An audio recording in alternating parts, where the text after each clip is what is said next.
మళ్ళీ అయితే గౌతమ్ కోసం అని చెప్పి క్యారేజ్ని తీసుకుని వస్తుంది. అది చూసి గౌతమ్ అయితే ఒక్కసారిగా షాక్ అయిపోతాడు. మళ్ళీ ఏంటి మళ్ళీ నువ్వు నా కోసం క్యారేజ్ తీసుకురావడం ఏంటి, నేనే వస్తాను కదా భోజనానికి అని చెప్పి అంటాడు.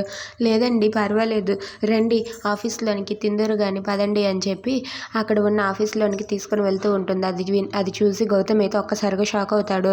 నేను అక్కడ ఆఫీస్లో పనిచేస్తున్నాను, ఆఫీస్లో పనిచేయలేదు కదా, పద మనం అలా పార్కులోకి వెళ్ళి తిందాం బాగుంటుంది అని చెప్పి మళ్ళీని పార్కులోనికి తీసుకుని వెళ్తాడు.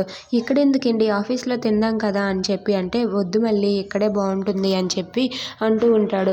ఇక గౌతమ్ తన చేతుల్ని కడుక్కోవడానికి వెళ్తే తన చేతికి ఉన్న గాయాలు చూస్తాడు. అమ్మో మళ్ళీ కానీ ఈ గాయాలు చూసిందంటే నేనేం పని చేస్తున్నానో తెలిసిపోతుంది, మళ్ళీకి ఈ గాయాలు కనిపించకూడదు, ఇప్పుడు ఏం చేయాలో అని చెప్పి ఆలోచిస్తూ ఉంటాడు. ఇక మళ్ళీ అయితే భోజనం పెట్టి తినండి అని చెప్పి అంటే, మళ్ళీ నువ్వు నాకు తినిపించవా, నువ్వు తినిపిస్తే తినాలనుంది అని చెప్పి అంటాడు.